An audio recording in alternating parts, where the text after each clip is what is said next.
The small town of Millbrook had always been a quiet place, nestled in the heart of Tornado Alley.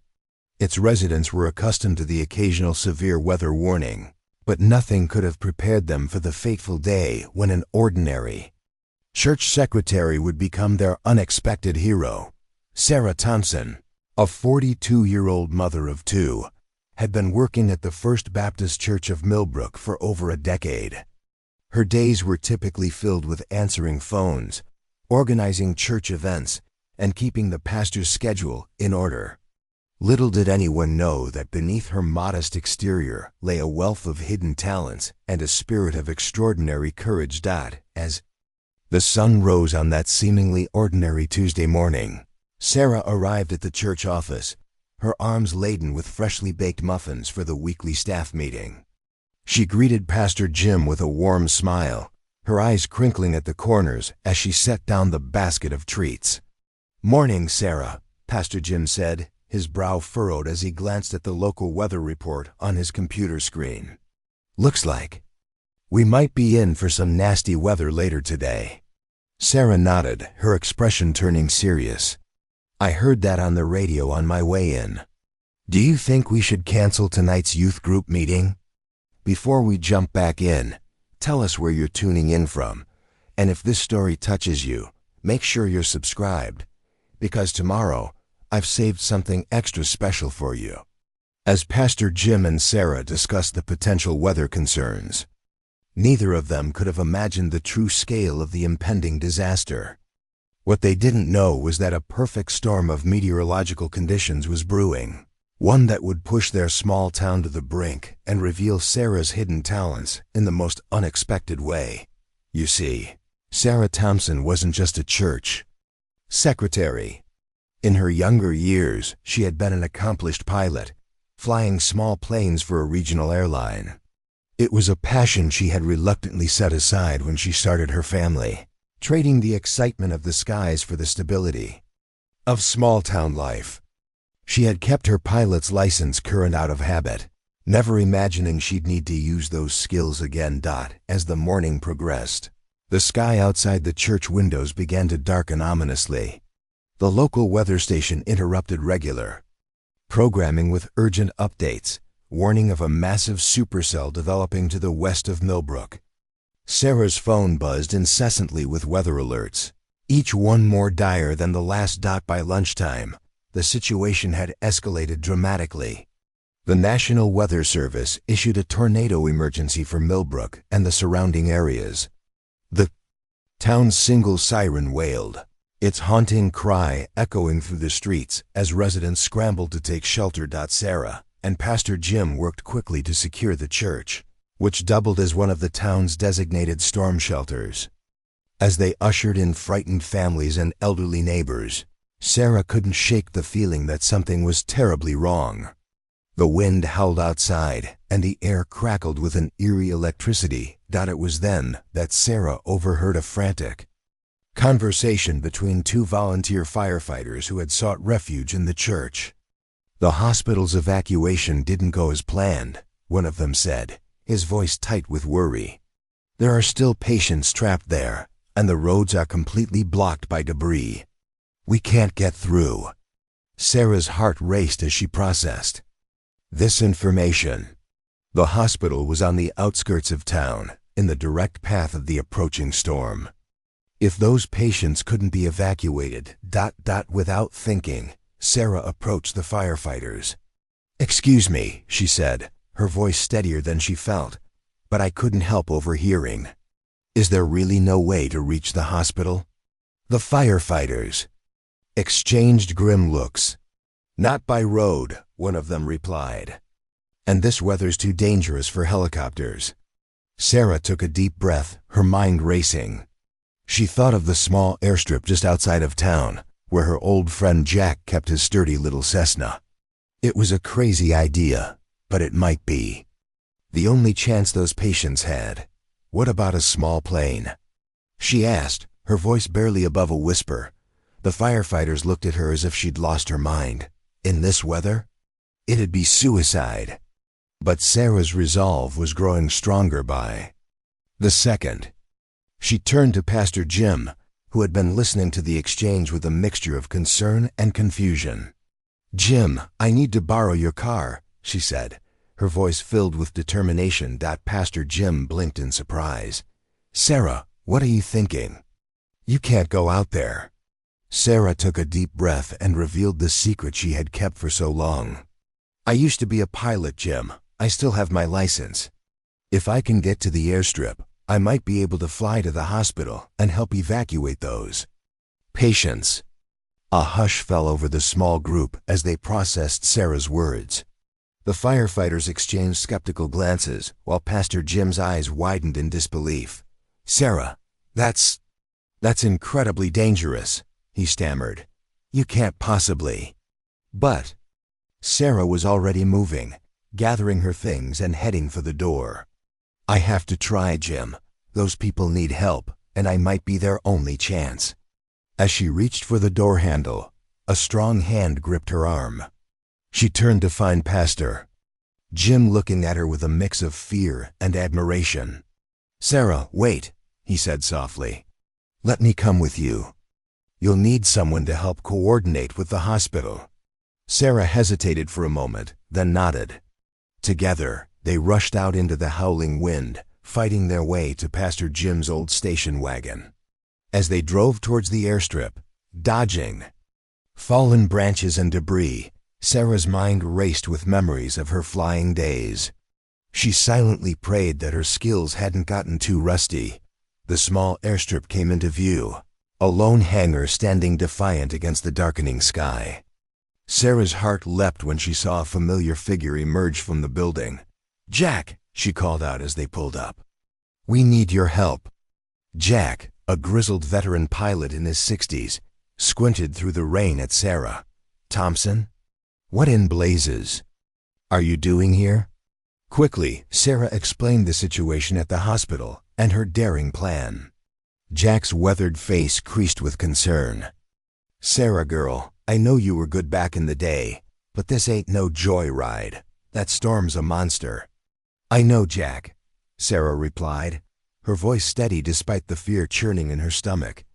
"But those people need help. Will you let me take your plane?" Jack studied her for a long moment, then nodded slowly. "On one condition," he said gruffly. "I'm coming with you. You'll need a co-pilot in this mess." Relief flooded through Sarah as she nodded gratefully. As Jack prepped the Cessna for takeoff, Sarah turned to Pastor Jim. "Jim, I need you to stay here and coordinate with the emergency services. Let them know we're coming and have ambulances ready when we get back." Pastor Jim clasped her hand tightly. "Sarah, are you sure about this? It's not too late to turn back." Sarah smiled, a mix of fear and determination in her eyes. "I've never been more sure of anything in my life, Jim. This is why God gave me those flying skills. It's time to use them." With a final nod, Sarah climbed into the cockpit beside Jack. As they taxied down the runway, the wind buffeting the small plane, Sarah sent up a silent prayer. The storm loomed before them, a wall of angry clouds and swirling debris. But beyond that storm lay people who needed their help, and Sarah was determined to reach them. As the wheels left the ground and the plane climbed into the turbulent sky, Sarah felt a surge of adrenaline. The quiet church secretary was gone, replaced by the skilled pilot she had once been. Little did she know that this flight would not only change her life but also reveal a twist of fate that would leave the entire town of Millbrook in awe. The Cessna disappeared into the storm, leaving Pastor Jim watching from the ground, his heart filled with fear and hope.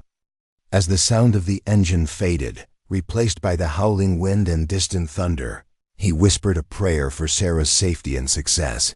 Little did any of them know that Sarah's courageous flight was just the beginning of a series of events that would test her limits, challenge her faith, and ultimately reveal a truth about her past that would shake the foundations. The small Cessna bucked and jerked as Sarah and Jack navigated through the turbulent air. Rain lashed against the windshield, making visibility almost non-existent. Sarah's knuckles were white as she gripped the controls, her eyes darting between the instruments and the angry sky outside. "We're coming up on the edge of the supercell," Jack shouted over the roar of the engine and wind. "It's gonna get rough, Sarah. You sure you can handle this?" Sarah nodded grimly, her jaw set with determination. "I have to, Jack. Those people are counting on us." As they pushed deeper into the storm, the true extent of its fury became apparent. The plane was tossed about like a toy, dropping and rising hundreds of feet in seconds. Lightning flashed around them, illuminating the cockpit in stark terrifying bursts. Suddenly, a violent updraft caught the Cessna, sending it spiraling upward. Sarah fought the controls, her muscles straining as she tried to keep the plane level. "Come on, girl," she muttered through gritted teeth. "We can do this." Jack's voice crackled over the headset. "Sarah, look. 2 o'clock, about 3 miles out." Through a brief break in the clouds, Sarah caught a glimpse of the hospital, its windows glowing like a beacon in the storm. Relief flooded through her, but it was short-lived. As they approached, she realized with horror that the hospital's roof had partially collapsed and debris was swirling around the building. "We can't land there," Jack yelled. "The helipad's gone." Sarah scanned the area frantically, her mind racing. Then she saw it, a stretch of highway about a quarter mile from the hospital. It was littered with abandoned cars, but there was just enough space. "Jack, I'm going to put her down on the highway," Sarah announced, already adjusting there. "Approach." "Are you crazy?" Jack exclaimed. "That's impossible." But Sarah was already committed. She guided the plane lower, fighting against crosswinds that threatened to slam them into the ground. The highway rushed up to meet them, the abandoned cars looming larger by the second. With a bone-jarring thud, the wheels touched down. Sarah stood on the brakes, weaving between cars as the plane slowed. Finally, they came to a stop, mere feet from a jackknifed semi-truck. As the engine died, Sarah and Jack sat in stunned silence for a moment. Then Jack let out a whoop of disbelief and admiration. "I'll be damned, Thompson, you actually did it." There was no time to celebrate, though. Sarah was already unbuckling her seatbelt. "Come on, we need to get to the hospital." They battled their way through the wind and rain, debris flying around them as they approached the damaged building. As they neared the entrance, a figure emerged from the chaos, a woman in scrubs, her face a mask of disbelief and hope. Are you the rescue team?" she shouted over the howling wind. Sarah nodded, trying to catch her breath. "I'm Sarah Thompson, and this is Jack Miller. We're here to help evacuate." The woman, who introduced herself as Dr. Emily Chun, quickly briefed them on the situation. There were 12 critical patients who needed immediate evacuation, including 3 newborns from the NICU.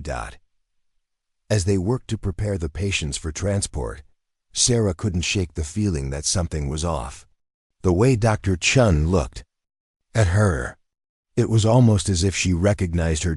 It wasn't until they were loading the 3rd patient into the plane that Dr. Chun pulled Sarah aside. "I'm sorry, but I have to ask," she said, her voice trembling. "Is your maiden name Sullivan?" Sarah froze, her heart pounding. "Yes, Had you know that?" Dr. Chun's eyes filled with tears. "Because 25 years ago, a woman named Margaret Sullivan gave birth here during another terrible storm. The baby was premature, and we didn't think she'd make it. But a young nurse stayed with that baby for 3 days straight, refusing to give up. That nurse was me."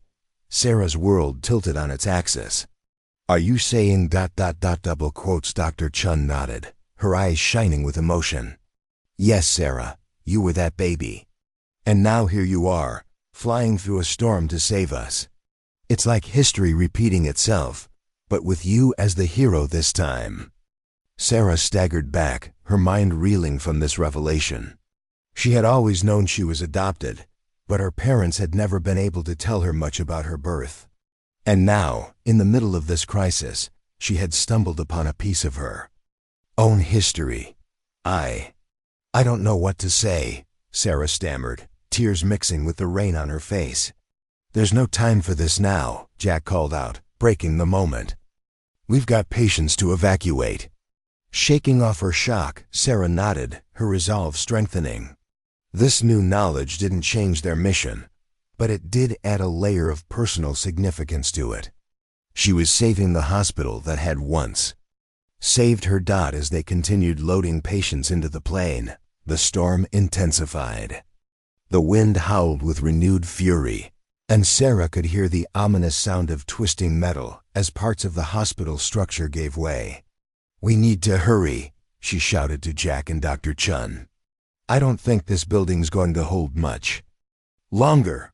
They worked frantically, carefully securing each patient in the small aircraft. The plane wasn't designed for this many people, but they had no choice. As they loaded the last of the NICU babies, a deafening crack split the air. The roof! Dr. Chun screamed, pointing at the hospital.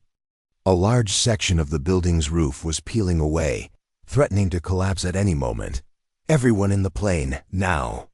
Sarah commanded, helping Dr. Chun aboard before climbing into the pilot's seat.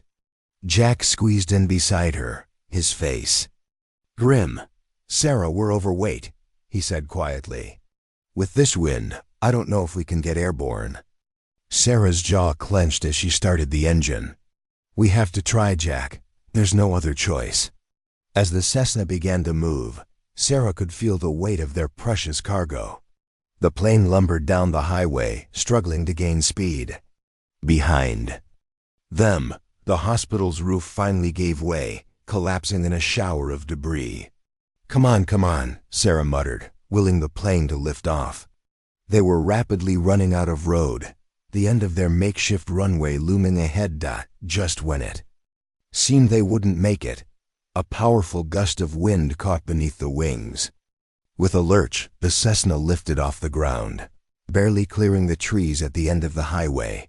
A cheer went up from the passengers, but Sarah couldn't relax yet.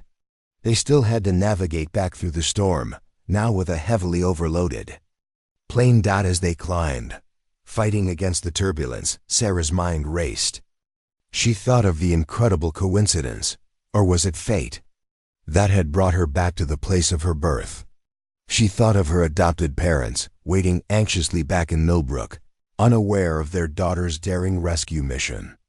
And she thought of all the lives depending on her now, including the tiny babies who, like her 25 years ago, were fighting against the odds to survive.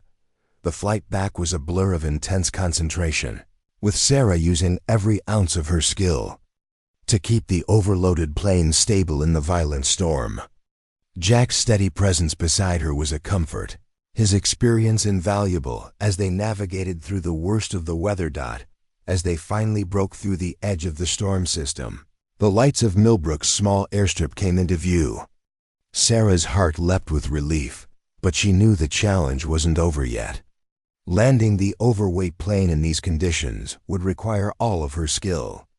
Millbrook Tower, this is Cessna 172, November 34 Charlie, Sarah called over the radio. We have multiple critical patients on board, including NICU babies. Requesting emergency landing clearance and medical support on the ground. The response was immediate, filled with surprise and urgency. As they made their final approach, Sarah could see a flurry of activity on the ground. Ambulances with flashing lights, emergency personnel rushing about, and a crowd of onlookers gathering at a safe distance. With a silent prayer, Sarah began their descent. The plane touched down hard, bouncing once before settling onto the runway. Sarah applied the brakes firmly, bringing the overloaded Cessna to a stop just as the last of their runway disappeared beneath them. For a moment, there was silence in the cockpit, broken only by the sound of rain pattering on the fuselage. Then, a collective sigh of relief rippled through the plane, followed by a weak cheer from the patients who were conscious. "We did it, Sarah," Jack said softly, his voice filled with awe and respect. "You did it." As the door opened and emergency Personnel rushed in to help the patients. The full weight of what they had accomplished hit Sarah. She had flown through a supercell thunderstorm, landed on a highway, evacuated a collapsing hospital, and discovered a piece of her own history, all in the span of a few hours. Past her, Jim was the first to reach Sarah as she stumbled out of the cockpit, her legs shaky from the intense concentration of the flight. He enveloped her in a tight hug, tears streaming down his face. "Sarah, you're a hero," he whispered. "God was truly with you today." As the adrenaline began to fade, Sarah felt overwhelmed by emotion. She watched as the patients were carefully transferred to waiting ambulances, including the tiny NICU babies in their portable incubators. Dr. Chun caught her eye and mouthed a silent thank you before climbing into one of the emergency vehicles. Reporters were already gathering, shouting questions and snapping photos. But Sarah barely heard them. Her mind was reeling from the revelations of the day, particularly the knowledge that she had just saved the very hospital where she had been born. As the last of the patients were whisked away to safety, Sarah turned to face the crowd that had gathered. She saw familiar faces from her church, alongside strangers who looked at her with awe and gratitude.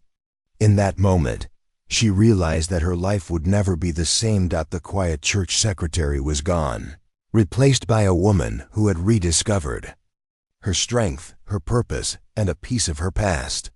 As the storm clouds began to clear and the first rays of sunlight broke through, Sarah Thompson stood tall, ready to face whatever challenges lay ahead. Little did she know that her journey of self-discovery and heroism was far from over. The events of this day would set in motion a series of revelations that would not only change her life, but also the lives of everyone in Millbrook. The storm had passed, but the true tempest, one of truth, identity, and destiny, was just beginning. The days following Sarah's daring rescue were a wind of activity. Millbrook had never seen anything like it. Their small town was suddenly the center of national attention. News vans lined the streets, reporters clamored for interviews, and Sarah found herself thrust into an unfamiliar spotlight. Despite the chaos, Sarah's first priority was checking on the patients she had rescued.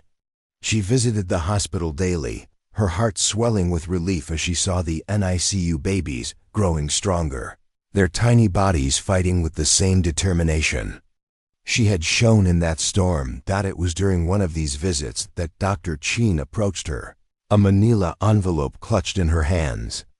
"Sarah," she said softly, "I've been doing some digging in our old records. I think I've found something you should see." With trembling hands, Sarah opened the envelope. Inside was a birth certificate, her birth certificate. But what caught her eye wasn't her own name, but the name listed under mother. "Margaret Sullivan Hawkins," Sarah read aloud, her voice barely a whisper. Dr. Chun nodded. "I remember her now. She was young, scared, and married to a man named Robert Hawkins." Sarah's mind reeled. Hawkins was a common name in Millbrook. In fact, the town's mayor for the past decade was a Robert Hawkins. Could it be?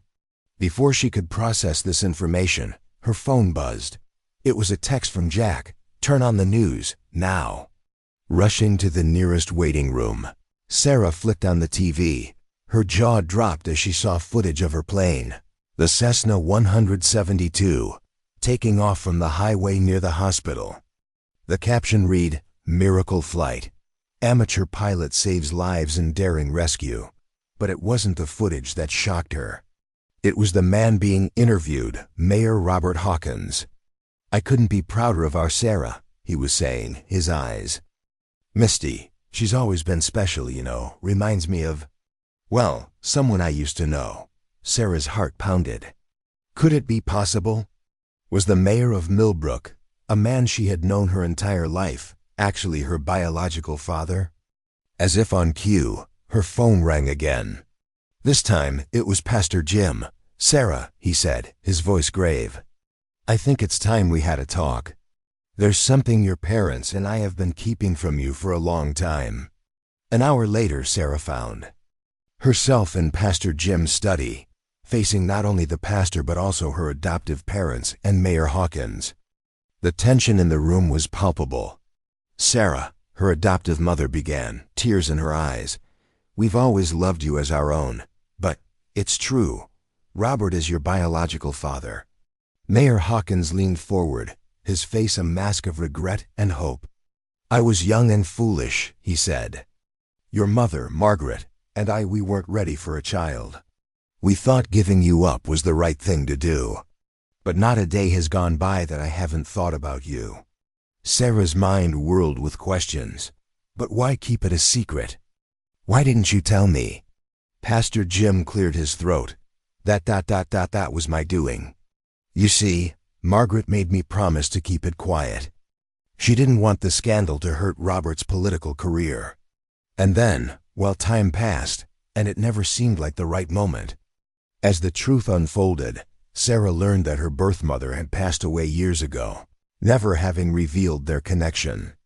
Mayor Hawkins had watched Sarah grow up from afar, always wanting to reach out, but bound by the promise of secrecy. "I'm so sorry, Sarah," Mayor Hawkins said, his voice choked with emotion. "Can you ever forgive me?" Sarah sat in stunned silence, trying to process this life-altering information. Her whole world had been turned upside down in the span of a few days. She had gone from a quiet church secretary to a local hero, and now she was discovering that her entire understanding of her identity and family was built on secrets and half-dashed truths. As she looked around at the faces of those gathered, her adoptive parents, Pastor Jim, and Mayor Hawkins, Sarah felt a surge of conflicting emotions. Anger at the deception, confusion about her identity, and a strange sense of relief at finally knowing the truth. I need time to process this," Sarah said, standing up. "I can't just forgive and forget in an instant. This is my life we're talking about." As she left the study, her mind racing, Sarah bumped into Jack, who had been waiting outside.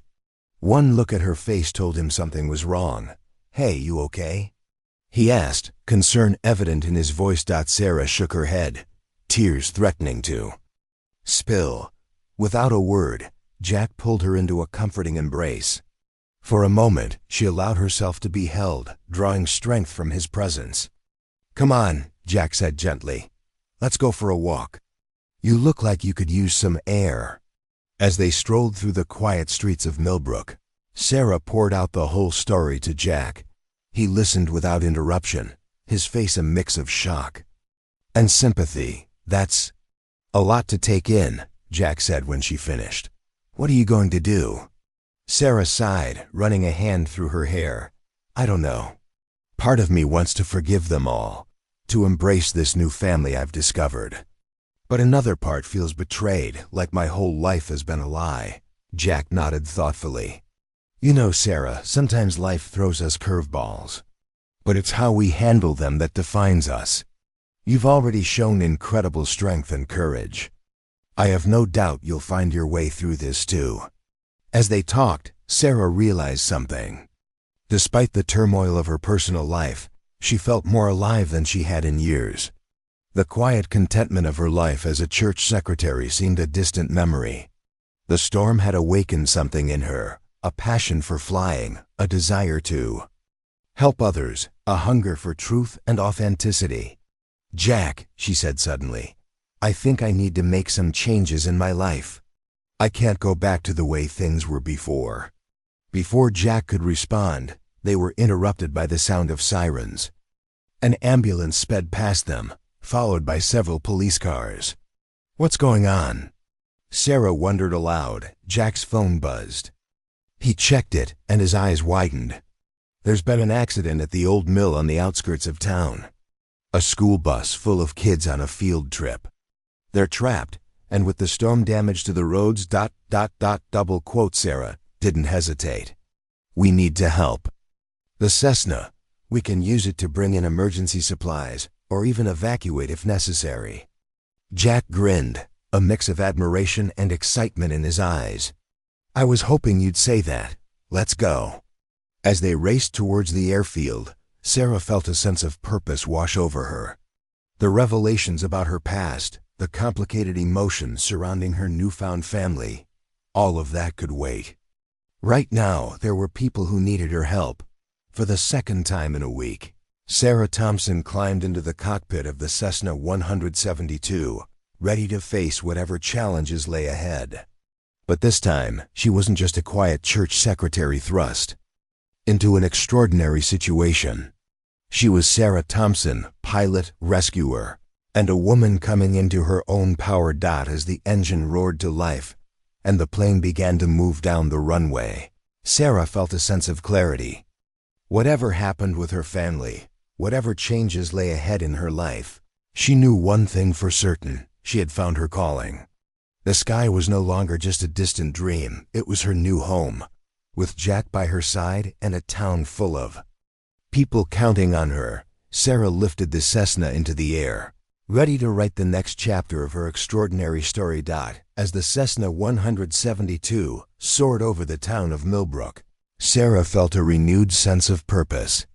The revelations about her past had shaken her, but in this moment, her focus was solely on the unfolding emergency below. According to the reports, a school bus had been caught in a mudslide near the old mill on the outskirts of town. The bus was trapped, and with the roads damaged by the storm, rescue efforts were hampered. That's where Sarah and the Cessna came in. "Okay, Jack," Sarah said, her voice calm and determined. "Let's see what we can do. Where exactly is the bus located?" Jack leaned over the navigation system, quickly pinpointing the coordinates. "There, just beyond those trees. We should be able to see it from here." Sure enough, as the Cessna banked and descended, the battered school bus came into view. It was partially submerged in mud, the terrified faces of children pressed against the windows.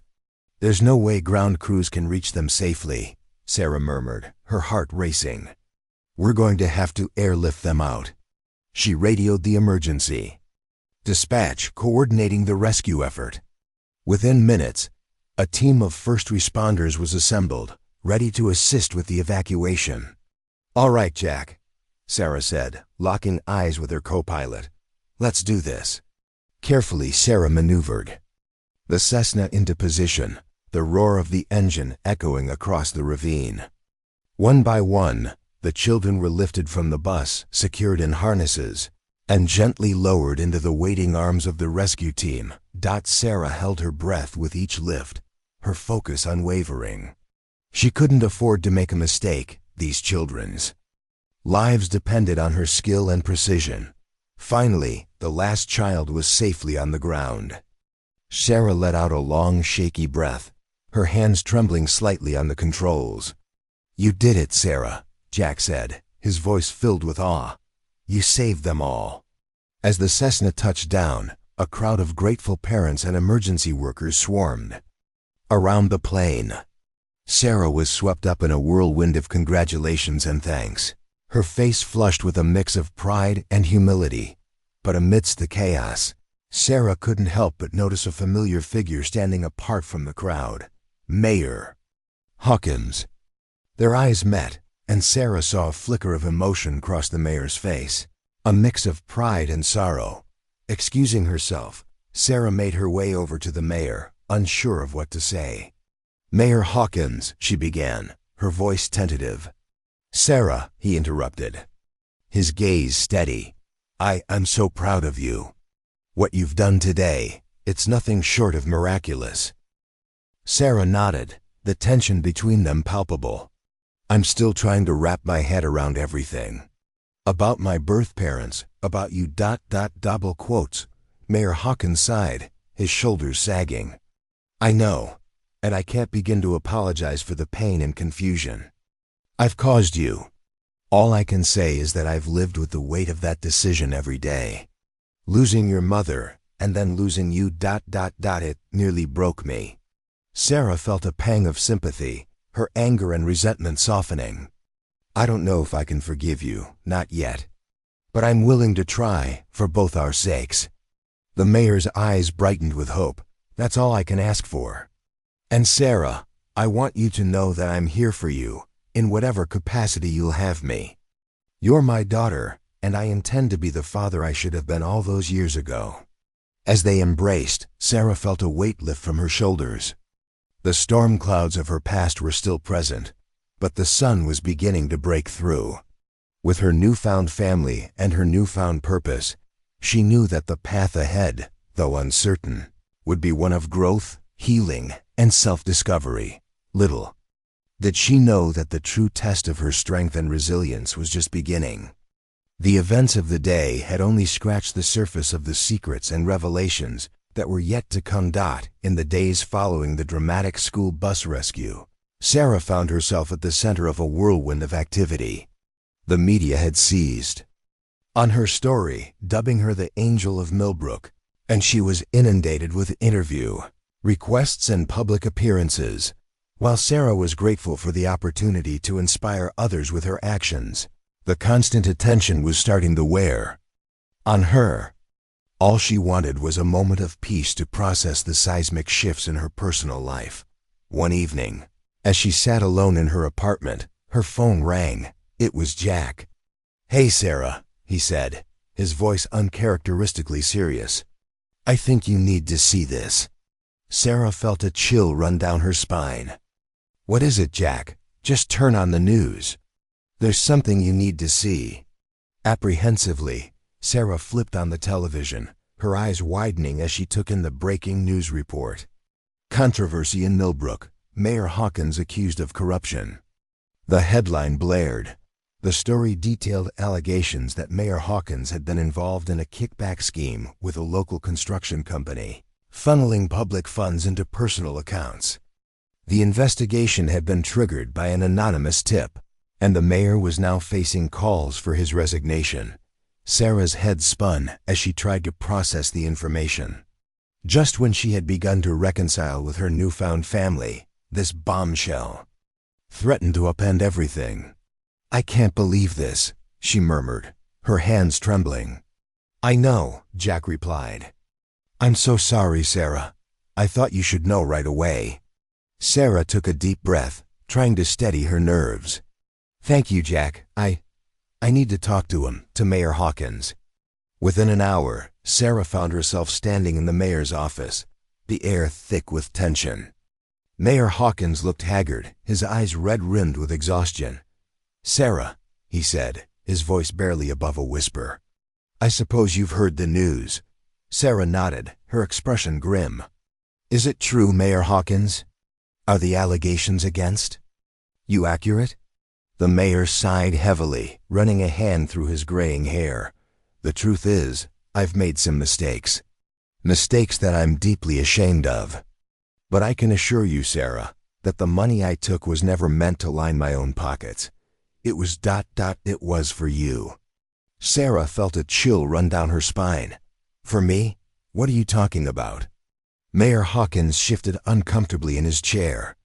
"When your mother passed away, I was left with a mountain of medical bills. I couldn't bear the thought of you, my own daughter, growing up in poverty. So I found ways to supplement my income to ensure you would have a good life." Sarah stared at him, her mind reeling. "You embezzled public funds to support me?" The mayor nodded, his expression one of profound regret. "I know it was wrong, Sarah, unforgivable, really. But I was desperate, and I thought I was doing the right thing. I couldn't bear the thought of losing you again." Sarah felt a surge of emotions, anger, disappointment, and a strange sense of understanding. "So all of this, the mayor's office, the wealth, the secrets, it was all for me?" "Yes," the mayor replied, his voice cracking. "I know I've betrayed the trust of this town, and I accept the consequences. But I want you to know, Sarah, that everything I've done has been for you. You are the most important thing in my life." Sarah's eyes brimmed with tears as she processed this revelation. She had spent so much time feeling betrayed and resentful. And now she was faced with the realization that her father's misdeeds, however unethical, had been driven by a deep, desperate love. I don't know what to say," she whispered. Mayor Hawkins reached across the desk, his hand trembling. "You don't have to say anything, Sarah. Just know that I'm sorry, and that I love you. No matter what happens to me, that will never change. As Sarah grasped her father's hand, she felt a surge of conflicting emotions. The storm clouds of her past were still looming, but in this moment, she knew that her journey of self-discovery was far from over. "Dad," she said, the word feeling foreign and yet strangely comforting on her lips. "I can't condone what you've done, the lies and the corruption, but I understand why you did it. You were trying to protect me, to give me the life you thought I deserved." Mayor Hawkins squeezed her hand, a glimmer of hope in his eyes. "I know it's a lot to ask, Sarah, but I hope you can find it in your heart to forgive me. I've made so many mistakes, but loving you has never been one of them." Sarah took a deep breath, her mind racing. I need time to process all of this. The revelation about my birth parents, the scandal, everything. It's a lot to take in." "Of course," the mayor replied, his voice barely above a whisper. "Take all the time you need. I'll be here waiting whenever you're ready to talk." As Sarah left the mayor's office, she felt a sense of conflicting emotions. On one hand, she was devastated to learn of her father's unethical actions. But on the other, she couldn't help but feel a twinge of empathy for the man who had clearly been driven by a desperate desire to ensure her well-being.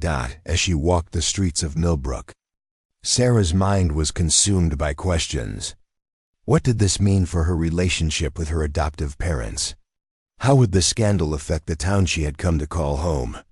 And most importantly, where did she go from here?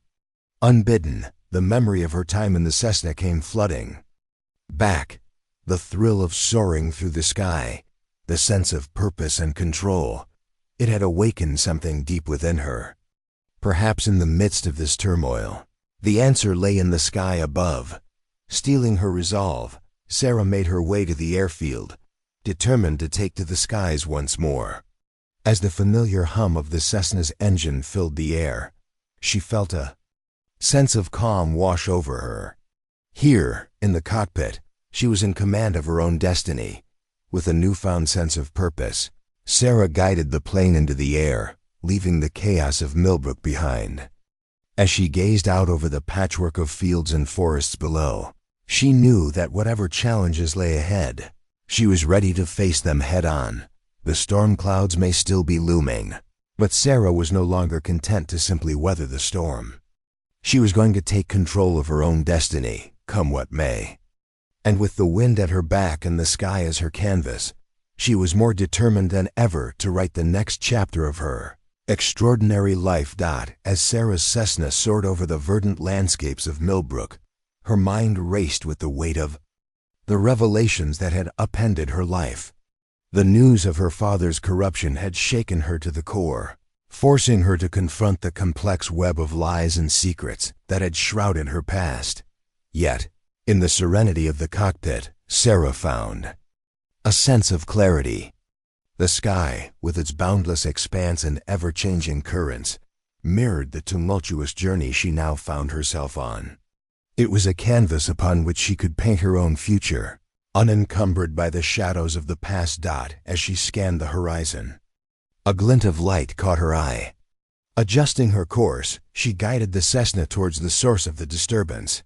Her curiosity piqued. What she discovered sent a chill down her spine. Billowing smoke was rising from the direction of the old mill, the site of the dramatic school bus rescue just days earlier. Sarah's heart raced as she realized that something had gone terribly wrong. Without hesitation, she radioed the Millbrook emergency dispatch, informing them of the situation.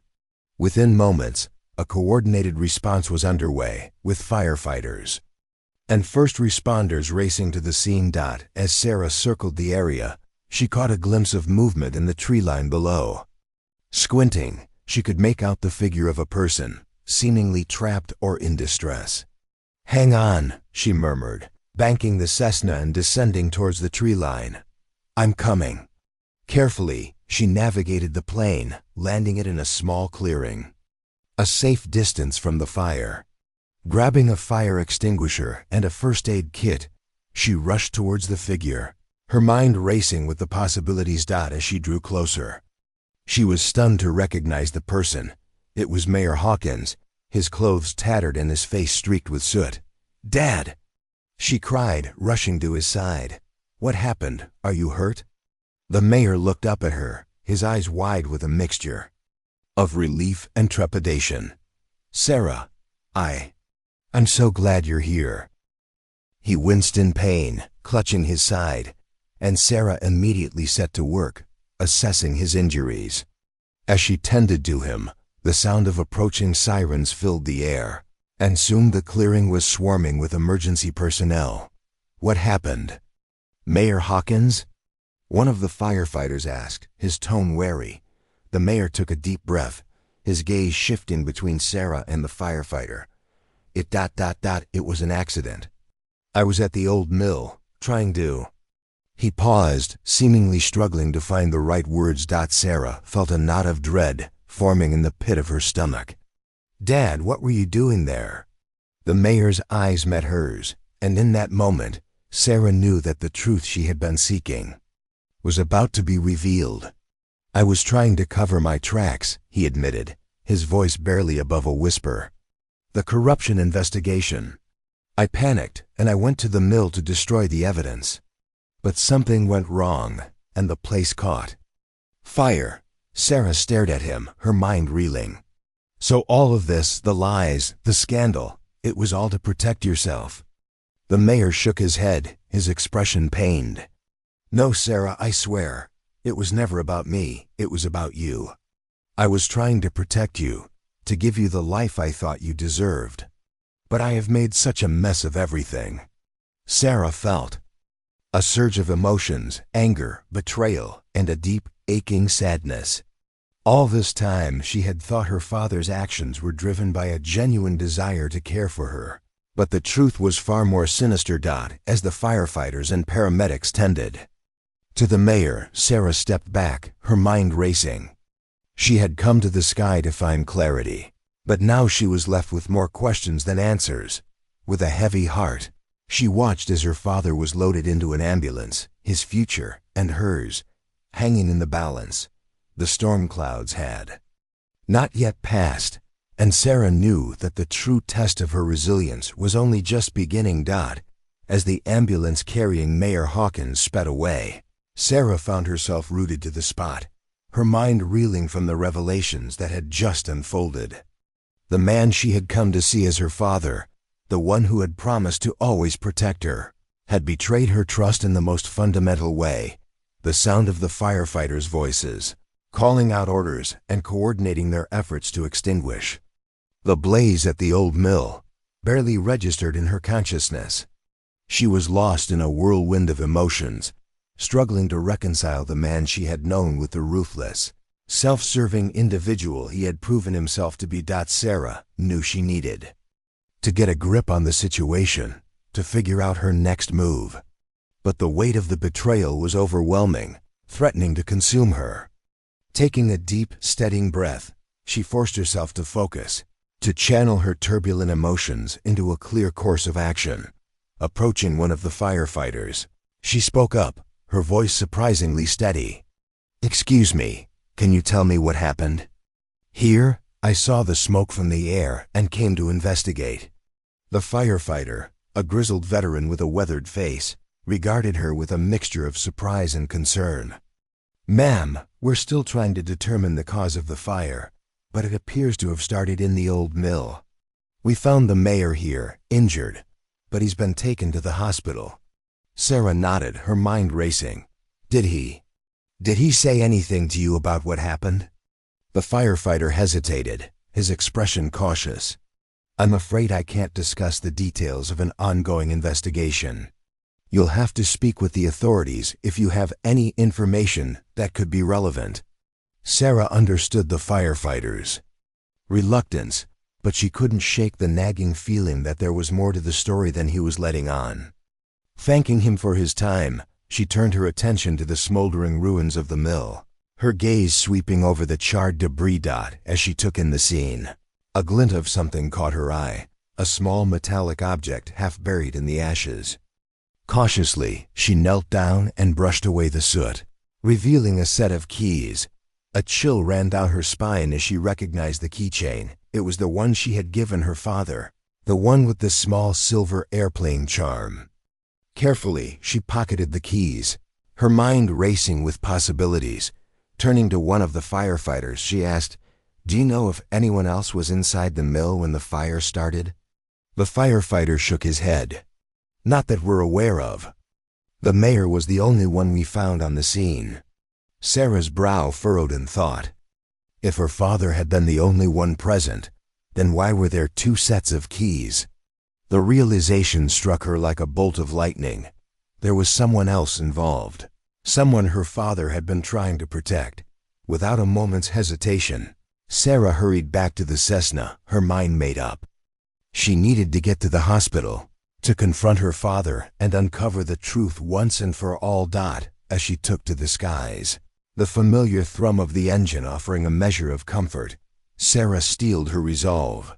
She was determined to get to the bottom of this mystery, no matter the cost. The fate of her family, her very identity, hung in the balance, and she would stop at nothing to uncover the truth. The short flight to the hospital felt like an eternity for Sarah as she grappled with the whirlwind of emotions swirling within her. The revelation of her father's involvement in the fire at the old mill had shattered the foundation of trust she had built with him, leaving her feeling adrift and uncertain. As she touched down and rushed into the hospital, her eyes scanned the bustling lobby, searching for any sign of the mayor. A nurse, noting the urgency in her demeanor, approached her cautiously. "Can I help you, miss?" "I'm looking for Mayor Hawkins," Sarah said, her voice taut with tension. "I need to speak with him immediately." The nurse's expression shifted to one of sympathy. "I'm afraid the mayor is in surgery at the moment. He sustained some serious injuries in the fire. Are you a family member?" Sarah hesitated, unsure of how to respond. In the wake of the revelations, she no longer knew where she stood in relation to the man she had called father. I'm his daughter," she finally said, the words feeling foreign on her lips. The nurse nodded, her features softening. "I see. Well, the doctors are doing everything they can for him. I can let you know as soon as there's any news, if you'd like to wait here." Sarah considered the offer, but the burning need to uncover the truth was consuming her. "Thank you, but I need to speak with him as soon as possible. Is there anyone else I can talk to about what happened?" The nurse pursed her lips, seemingly weighing her options. "Well, the police are already on their way to interview the mayor. You might try speaking with them when they arrive." Sarah nodded, her mind racing. "All right, I'll wait for them. Thank you." As she settled into one of the uncomfortable lobby chairs, Sarah found herself fidgeting restlessly. The minutes ticked by with agonizing slowness, and she found herself pacing the floor, her mind consumed by 1,000 unanswered questions. When the police finally arrived, Sarah approached them with a sense of determination. "Excuse me, officers, I'm Sarah Hawkins, the mayor's daughter. I have some information that might be relevant to your investigation." The two officers exchanged a glance, their expressions guarded. "Ma'am, we're still gathering details on the incident at the old mill. Do you have anything specific you can tell us?" Sarah took a deep breath, steeling herself for the confrontation. "I found a set of keys at the scene, keys that belonged to my father. I believe there may have been someone else involved in the fire, someone he was trying to protect." The officer's eyes widened, and one of them stepped forward, his voice lowered. "That's a serious allegation, Miss Hawkins. Do you have any evidence to support it?" I'm not sure," Sarah admitted, her shoulders sagging with the weight of the revelation. "All I know is that the keys I found didn't match the ones my father typically carried. There has to be more to this story than he's telling." The officers exchanged another meaningful glance, and Sarah could sense their unease. "We'll need to speak with the mayor as soon as he's able," one of them said. "In the meantime, if you have any other information that could help our investigation, please don't hesitate to come forward. Sarah nodded, her heart sinking. She knew that the truth was still eluding her, buried beneath layers of deception and betrayal. But she was more determined than ever to uncover it, no matter the cost. As she waited, the minutes ticking by, Sarah found herself grappling with a newfound sense of uncertainty. The foundations of her life had been shaken to the core, and she wondered if she would ever be able to reclaim the sense of security and belonging she had once taken for granted. One thing was clear, however: the path forward would not be an easy one. But Sarah was no longer willing to simply accept the narrative that had been presented to her. She was determined to take control of her own destiny, even if it meant confronting the darkest corners of her past. As the hours ticked by in the sterile confines of the hospital lobby, Sarah's mind raced with a dizzying array of thoughts and emotions. The revelation of her father's involvement in the fire at the old mill had shaken the very foundations of her world, leaving her grappling with a profound sense of betrayal and uncertainty. When the doctors finally emerged to provide an update on the mayor's condition, Sarah's heart leapt with a mix of relief and trepidation. The news was cautiously optimistic. The mayor had survived the ordeal, though his injuries were severe. He was expected to make a full recovery, but the doctors cautioned that he would need to remain hospitalized for the foreseeable future. Steeling herself, Sarah requested to speak with her father as soon as he was able. The police officers, who had been waiting patiently, quickly stepped forward, ready to join the conversation. As Sarah was ushered into the mayor's hospital room, the weight of the moment pressed down upon her. Her father, his face drawn and haggard, greeted her with a mixture of relief and apprehension. "Sarah," he murmured, his voice weak and strained, I'm so glad you're here." Sarah felt a surge of conflicting emotions. The deep-rooted love she had for her father, now tempered by the knowledge of his betrayal. Steeling herself, she approached the bedside, the police officers following close behind. "Dad, I need you to tell me the truth," she said, her voice steady but laced with a hint of pleading. "What really happened at the old mill?" The mayor's gaze shifted between Sarah and the officers, his expression shifting from one of vulnerability to one of guarded caution. I told you, it was an accident. I went there to destroy some evidence, and the place caught fire." "Evidence? Of what, exactly?" One of the officers interjected, his tone firm but not unkind. The mayor's eyes darted about the room, his lips pressed into a thin line. I can't discuss the details. It's a matter of national security." Sarah felt a chill run down her spine. National security? What on earth are you talking about?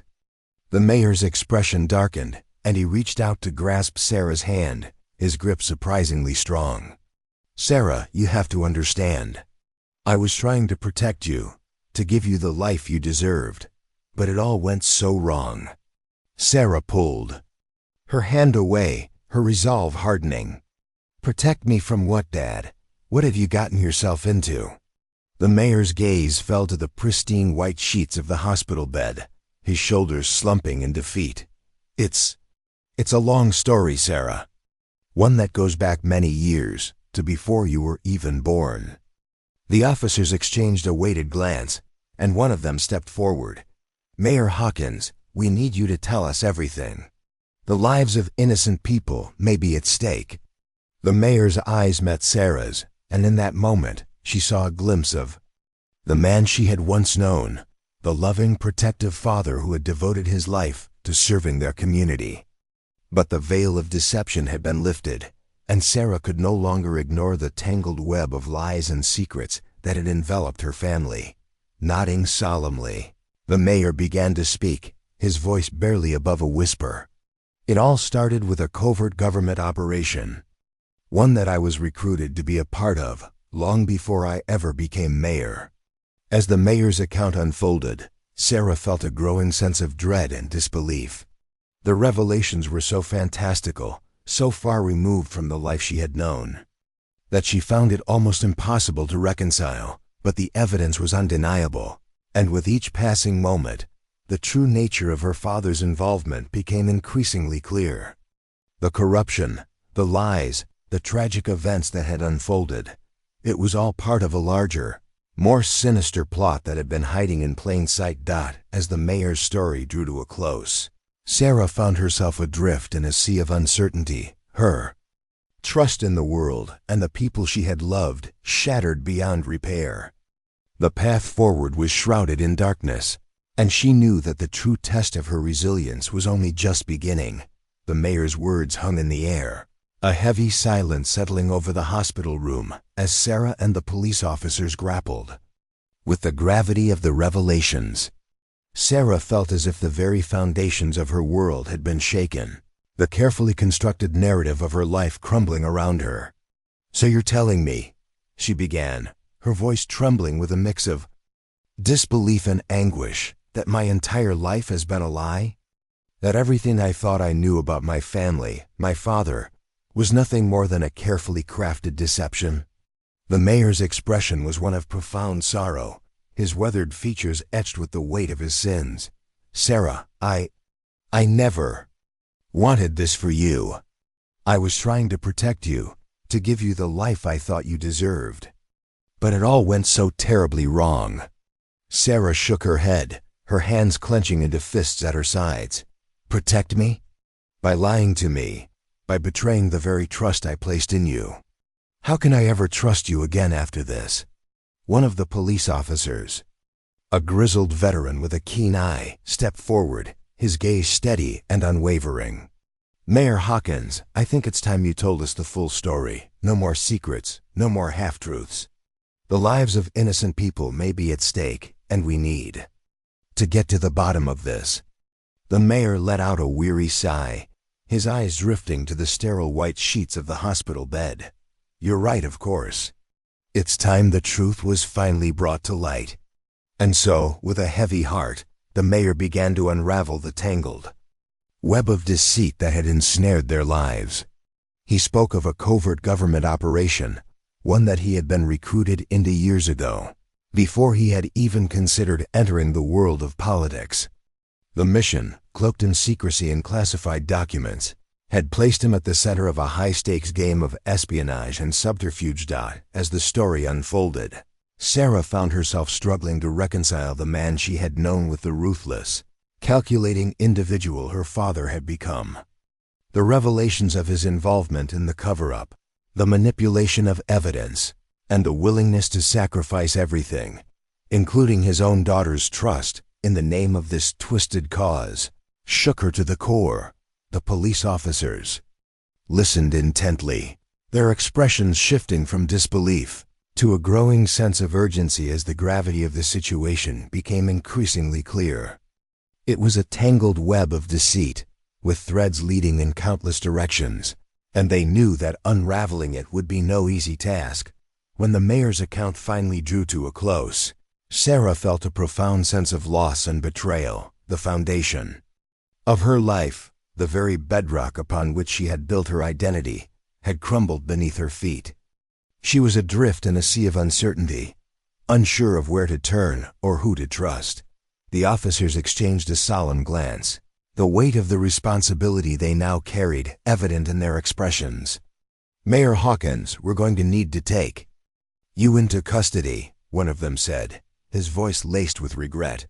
"You'll need to come with us to the station to provide a more detailed statement." As the officers moved to apprehend the mayor, Sarah felt a surge of conflicting emotions, a desperate need to protect the man she had called father, warring with the overwhelming sense of betrayal that threatened to consume her. Caught in the crossfire of this tangled web of lies and deception, she knew that her path forward would be fraught with uncertainty and danger. But one thing was clear: the truth, no matter how painful, had to be uncovered. And Sarah was determined to see it through, even if it meant risking everything she had ever known. The stark confines of the police station felt foreign and unwelcoming to Sarah as she paced the linoleum floors, her mind racing with a whirlwind of thoughts and emotions. The revelations her father had disclosed in the hospital had shaken the very foundations of her world.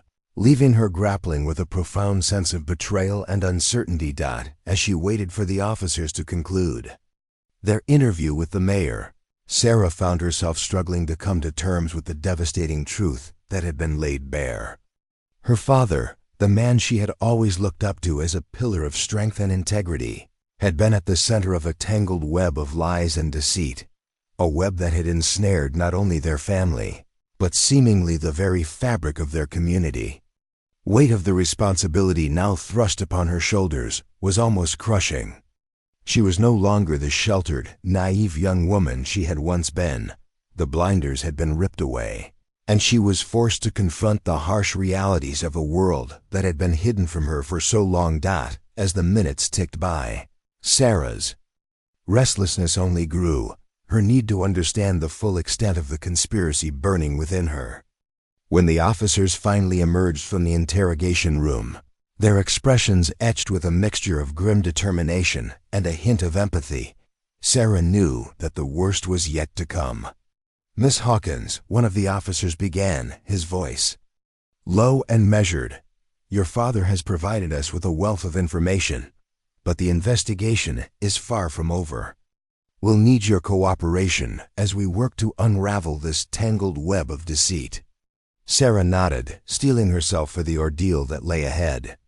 "I'm ready," she said, her voice steadier than she had expected. "Whatever it takes, I need to know the truth, the whole truth." The officers exchanged a weighted glance, and Sarah could sense the hesitation in their demeanor. "You should know, Miss Hawkins, that what we've uncovered so far is it's beyond anything we could have imagined. There are powerful forces at play here, forces that will stop at nothing to keep their secrets hidden." Sarah felt a chill run down her spine, but her resolve remained unwavering. "I'm not afraid," she said, her chin held high. "If my father has been a part of this conspiracy, then I need to know. I need to understand how it all happened and why." The officers nodded, their expressions grim. "Very well. We'll need you to come with us then. There are some people you need to meet, people who can shed more light on the true nature of this affair." As Sarah followed the officers out of the station, she felt a sense of trepidation, but also a steely determination. The path ahead was shrouded in darkness, but she was no longer willing to blindly accept the lies that had been fed to her. She would confront the truth, no matter the cost, and in doing so, perhaps she could find a way to reclaim the shattered remnants of her life. The journey into the unknown had begun, and Sarah knew that the road ahead would be treacherous. But she was ready to face it head on, her father's betrayal fueling a newfound resolve to uncover the truth. No matter where it led. The drive to the secure government facility felt like an eternity. The silence within the car thick with tension and unspoken dread. Sarah stared out the window, watching the familiar landmarks of her hometown give way to a landscape that felt increasingly foreign and foreboding. As the car pulled up to the heavily guarded entrance, Sarah steeled herself, knowing that the next chapter of this nightmarish odyssey was about to unfold. The officers escorted her through a series of security checkpoints, their faces etched with a mixture of seriousness and a hint of uncertainty. Finally, they arrived at a nondescript conference room where two individuals, a man and a woman, both dressed in crisp, tailored suits, waited patiently. Sarah recognized the woman as one of the federal agents who had been present at the hospital, but the man was a complete stranger. "Miss Hawkins," the woman began, her voice measured and professional, "thank you for coming. I'm Agent Sinclair, and this is my colleague, Agent Blackwood. We've been tasked with briefing you on the true nature of the conspiracy your father has been a part of." Sarah felt a surge of trepidation, but she refused to let it show. "I'm ready," she said, her voice steady. "I need to know the truth, no matter how painful it may be." Agent Sinclair nodded, her expression sober. "Very well. As you've already learned, your father's involvement in this matter goes back many years, long before he ever became mayor. He was recruited by a covert government agency, one that has been operating in the shadows for decades, pursuing a dark and twisted agenda. Sarah felt her heart pounding in her chest as the agent continued. This agency, known only as the Syndicate, has been manipulating the political and social fabric of our country, working to consolidate power and control. Your father was tasked with monitoring the activities of certain individuals and organizations within your community, all while maintaining a facade of public service and civic duty. The man, Agent Blackwood, leaned forward, his gaze intense. The fire at the old mill was no accident, Miss Hawkins. It was an attempt to destroy evidence that would have exposed the Syndicate's involvement in a series of criminal activities that have had far-reaching consequences, both locally and nationally. Sarah felt her breath catch in her throat, the gravity of the situation threatening to overwhelm her. "But why?" she asked, her voice barely above a whisper. "Why my father? Why our town?" Agent Sinclair's expression hardened. "Your father was chosen because of his position of influence and trust within the community. The Syndicate saw an opportunity to manipulate the system from the inside, using your father's political clout and reputation to further their own sinister agenda." Sarah shook her head, her mind reeling. And the people who died in the fire? The innocent lives that were lost, were they just collateral damage to these ... These monsters? Agent Blackwood's gaze darkened. "I'm afraid so, Miss Hawkins.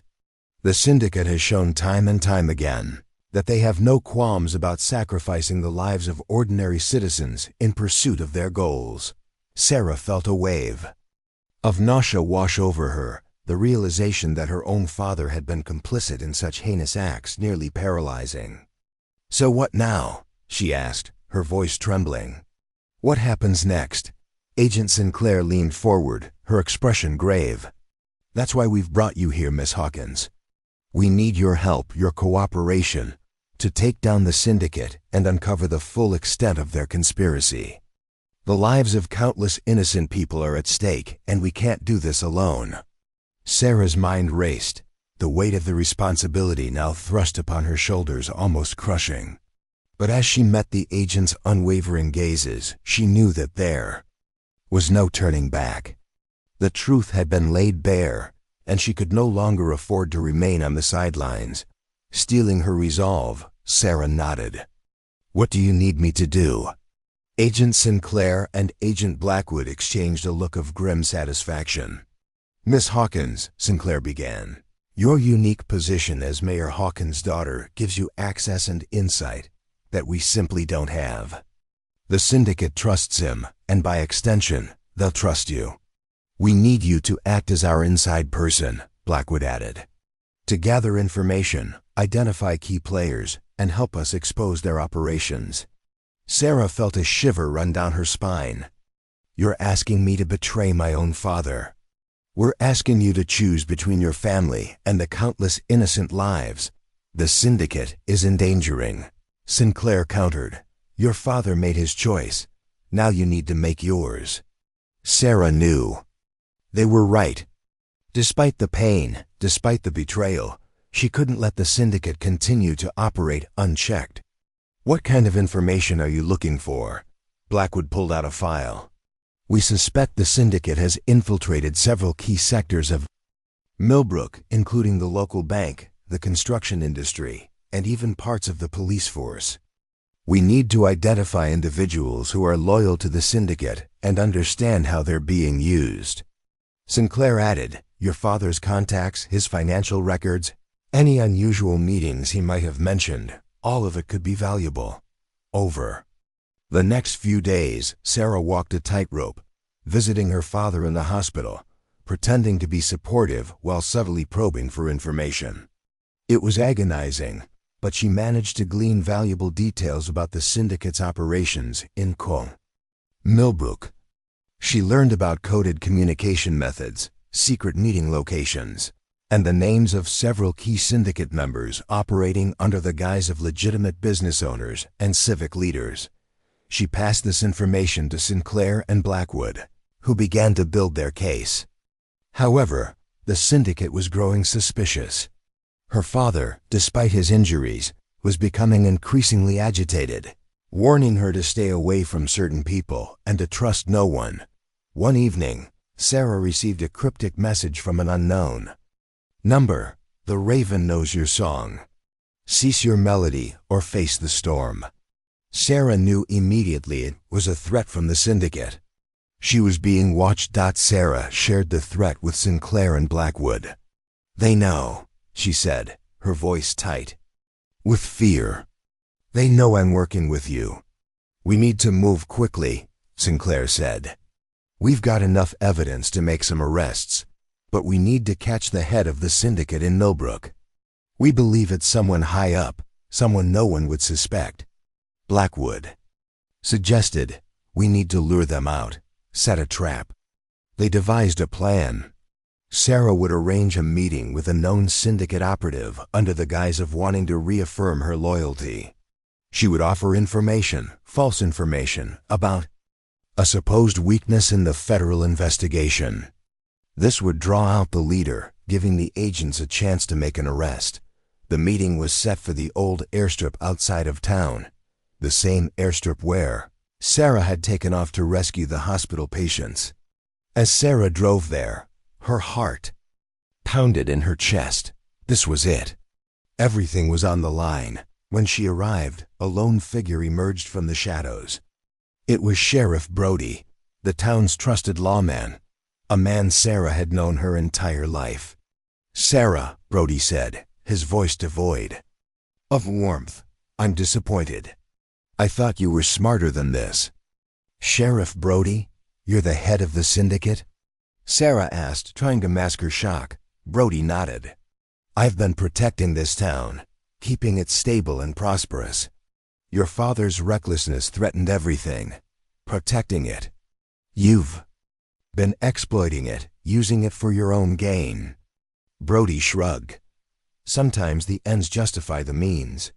He signaled, and two figures emerged from the darkness, blocking Sarah's escape. I'm afraid you know too much, Sarah. You've become a liability. Just as Brody's men moved to apprehend her, headlights appeared in the distance. Two SUVs screeched to a halt, and Agent Sinclair and Agent Blackwood, along with a team of heavily armed federal agents, emerged, weapons drawn. Sheriff Brody, you're under arrest. Sinclair shouted. A chaotic shootout ensued, the night air filled with the sound of gunfire. Sarah ducked behind a derelict plane, her heart pounding.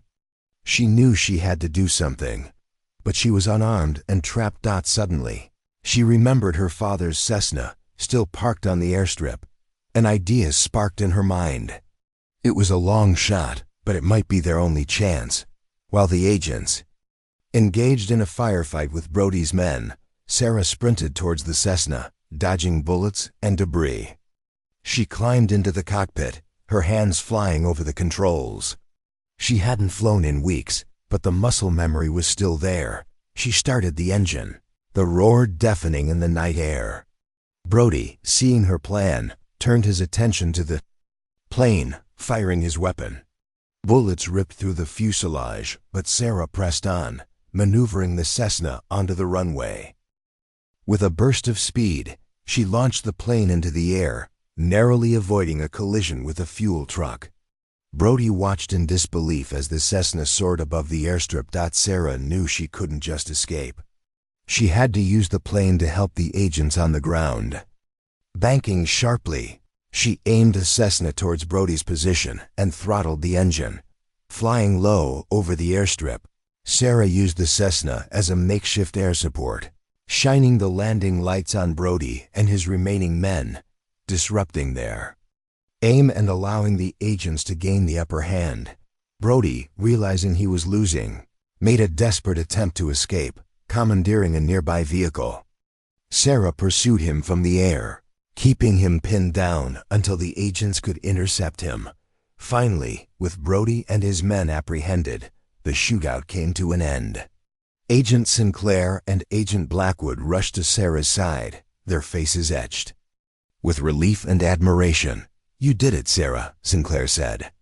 You saved us all. As the authorities began to secure the scene, Sarah climbed out of the Cessna, her body trembling with exhaustion and adrenaline. She had faced her fears, confronted her father's legacy, and emerged victorious.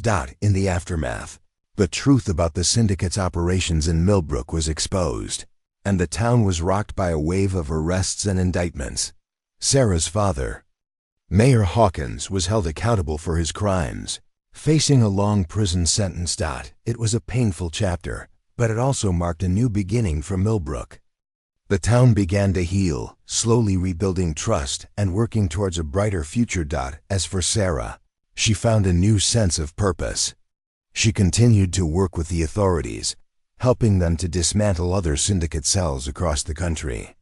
She also reconnected with her adoptive parents, who had stood by her side throughout the ordeal, offering unwavering love and support.